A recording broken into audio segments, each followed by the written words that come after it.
आज आपण इयत्ता 6वी गणित नवीन अभ्यासक्रम 2026-27 मधील सराव संच 2.1 सोडवणार आहोत. या आधीच्या प्रकरणाचे सराव संच आपण सोडवले आहेत. त्यातला आपला पहिला प्रश्न आहे, सोबतची आकृती पहा आणि खाली दिलेल्या संबोधांची नावे लिहा. आता हा प्रश्न सोडवण्याआधी आपण काही संबोध समजून घेऊया. आता या पाठात आपल्याला काही संबोध आले आहेत. पहिला म्हणजे बिंदू. बिंदू म्हणजे काय तर पेन्सिल किंवा पेनाच्या टोकदार टोकाने काढलेला ठिपका म्हणजे बिंदू. आता या बिंदूला नाव कसं देतात? ए. म्हणजेच आपण याचं नाव लिहू शकतो बिंदू ए. नंतर रेषा. आता ही आहे रेषेची आकृती. रेषेच्या आकृतीला दोन्हीकडे बाण आहेत, म्हणजे ही इकडे आणि इकडे अमर्याद वाढू शकते. इकडे सुद्धा कुठपर्यंतही वाढू शकते आणि इकडे सुद्धा कुठपर्यंतही वाढू शकते. आणि मग ह्या रेषेवरील कोणतेही दोन बिंदू घेतले की तिचं नाव आपल्याला लिहिता येतं.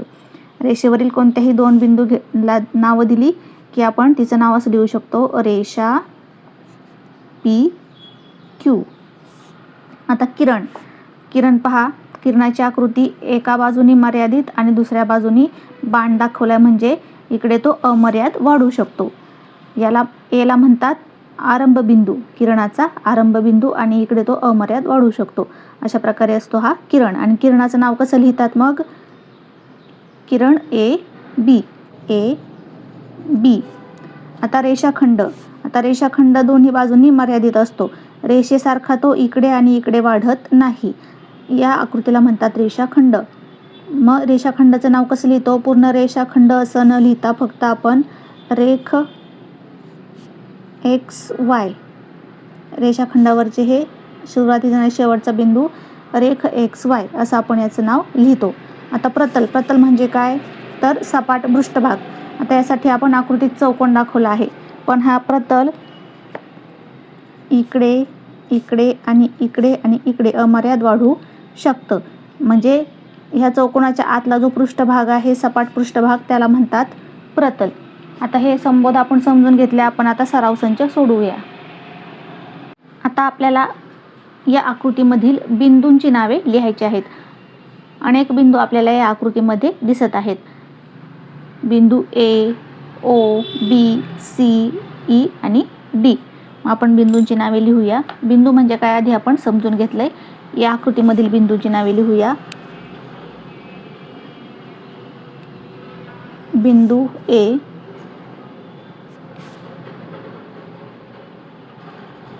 बिंदू बी, बिंदू सी, बिंदू डी, बिंदू E. A B C D E आणि ओ राहिला बिंदू ओ.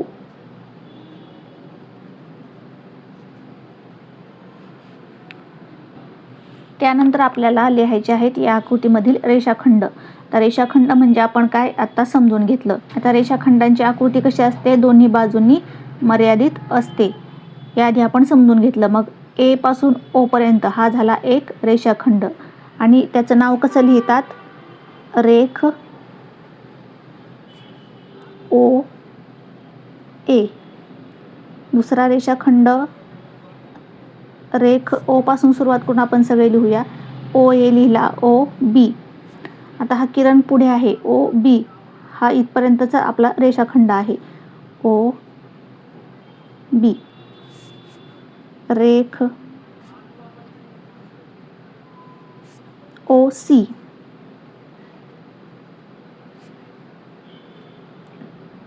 रेख ओ ई.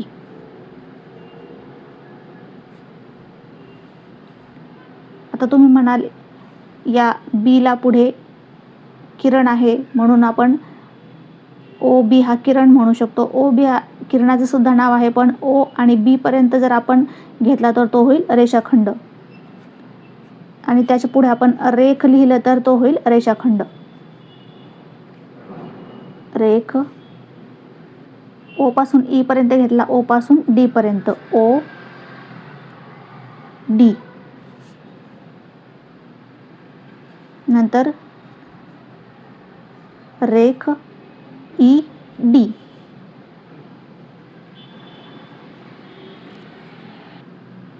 हे आहेत या आकृतीमधले रेषाखंड. आता पुढे आपल्याला लिहायचे आहेत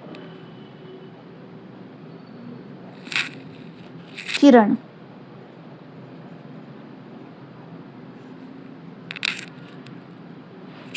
आता आकृतीमध्ये पहा, आकृतीमध्ये कोणकोणते किरण आहेत. हा ओ पासून आरंभ बिंदूपासून सुरू होणारा आणि इकडे वाढत जाणारा ए कडे ओ ए हा एक किरण आहे. किरणाचं नाव कसं लिहितात, किरण ओ ए. ओ बी इकडे ओ कडे मर्यादित आणि इकडे वाढत जाणारा ओ बी.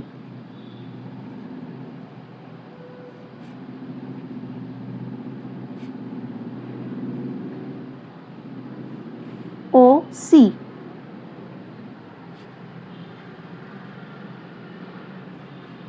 ओ डी हा इकडे बाण आहे म्हणजे ओ डी हा किरण आपण लिहू शकतो, ओ डी. अशा प्रकारे हे आकृतीतले किरण आहेत. आता पुढे आपल्याला लिहायचं आहे एकरेषीय बिंदू.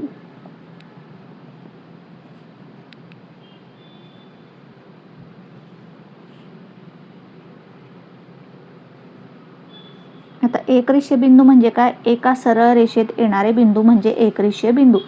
आता डी ई ओ बी हे एका सरळ रेषेत येतात म्हणून यांना म्हणतात एकरेषीय बिंदू. मग आपण लिहूया बिंदू डी ई ओ बी हे एकरेषीय आहेत.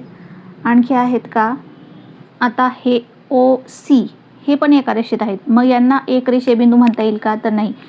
एका सरळ रेषेत असणारे 3 किंवा 3 पेक्षा जास्त बिंदू एका सरळ रेषेत असतील तरच त्यांना एकरेषीय बिंदू म्हणायचं. इथं फक्त 2च आहेत, 3 पेक्षा जास्त पाहिजे तेव्हा त्यांना म्हणतात एकरेषीय बिंदू. पुढे आपल्याला लिहायचे आहेत नैकरेषीय बिंदू. नैकरेषीय बिंदू म्हणजे काय, एका रेषेवर नसणारे. आता या आकृतीत बरेचसे बिंदू आहेत एका रेषेवर नसणारे, त्यापैकी आपण काही लिहूयात. बिंदू ए बी सी.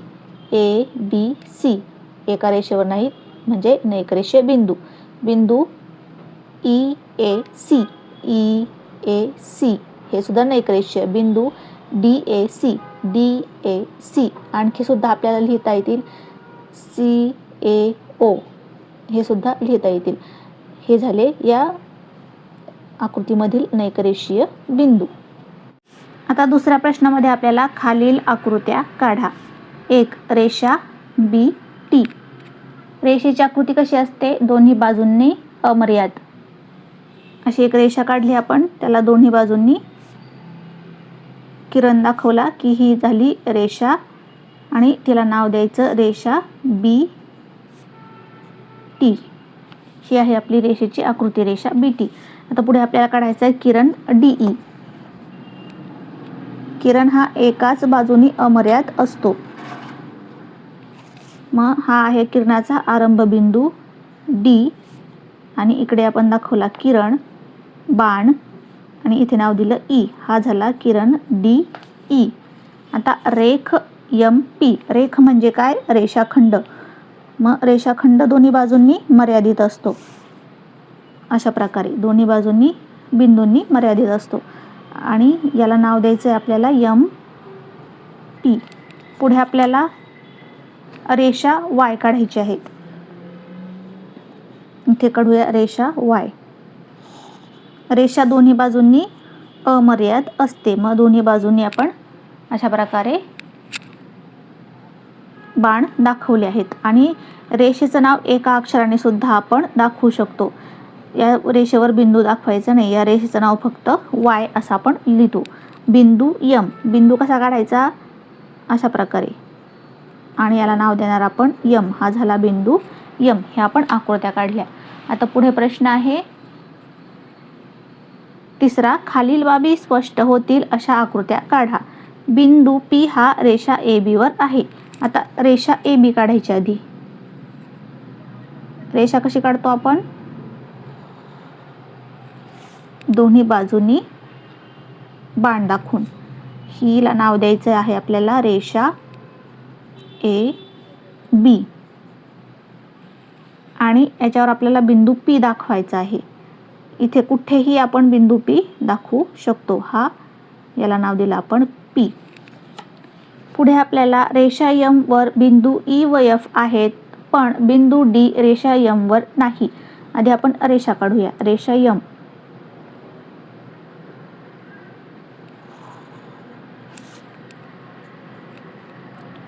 रेषा दोन्ही बाजूनी बाण दाखवून काढतो. यम नाव कुठे देतो आपण? यम नाव इथे देतो, रेषेवरच्या बिंदूला नाही. ही झाली रेषा यम. आपल्याला काय सांगितले? रेषा यम वर बिंदू ई आणि एफ आहेत. इथं आपण ई दाखवला आणि इथेच एफ दाखवला, किंवा मग इथे दाखवला, कुठे दाखवला तरी ई एफ इकडे कुठे दाखवला तरी चालेल. कुठे नक्कीच स्थान त्याचं आपल्याला दिलं नाही. मग कुठलाही बिंदू आपण घेऊन त्याला ई आणि एफ नाव रेषेवर देऊ शकतो. आणि डी बिंदू रेषेच्या बाहेर. रेषेच्या बाहेर आहे म्हणजे आपण इकडे कुठेही काढू शकतो. आपण इथे काढूया बिंदू डी, तो रेषेच्या बाहेर आहे. ही आहे आपली आकृती. आता आपल्याला काय काढायचं आहे? किरण ओ पी आणि किरण ओ क्यू काढा. आता इथे किरण ओ पासून सुरू होणारे किरण आपल्याला काढायचे आहेत 2. मग आपण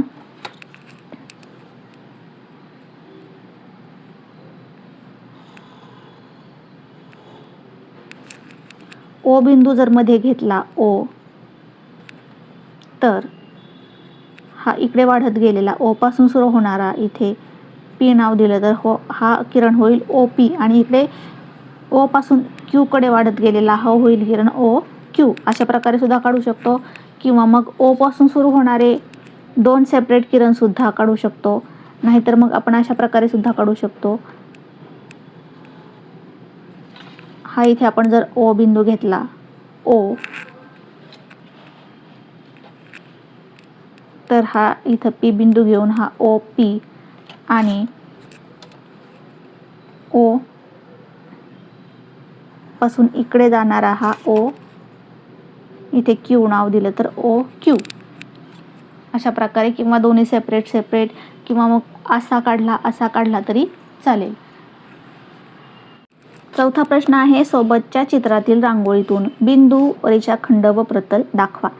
आता आपल्याला रांगोळी दिली आहे अशा प्रकारची. याच्यात आपल्याला बिंदू, रेषाखंड आणि प्रतल काढायचं आहे. आता हा जो बिंदू आहे तो बिंदू दाखवूया आपण. याला नाव देऊया बिंदू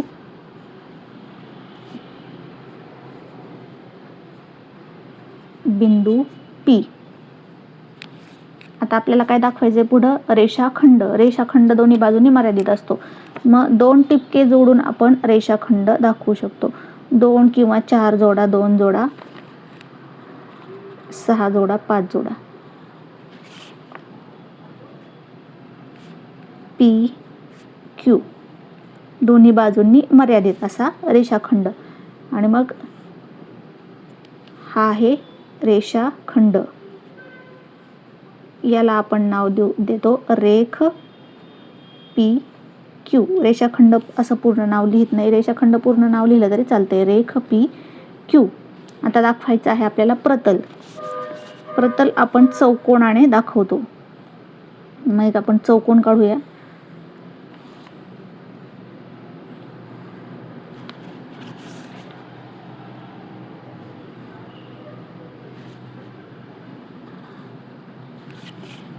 आता हा चौकोन जो आहे आपला, तो आहे आपलं प्रतल. मग याला आपण नाव दिलं प्रतल एच. प्रतलाचं नाव कसं लिहितात?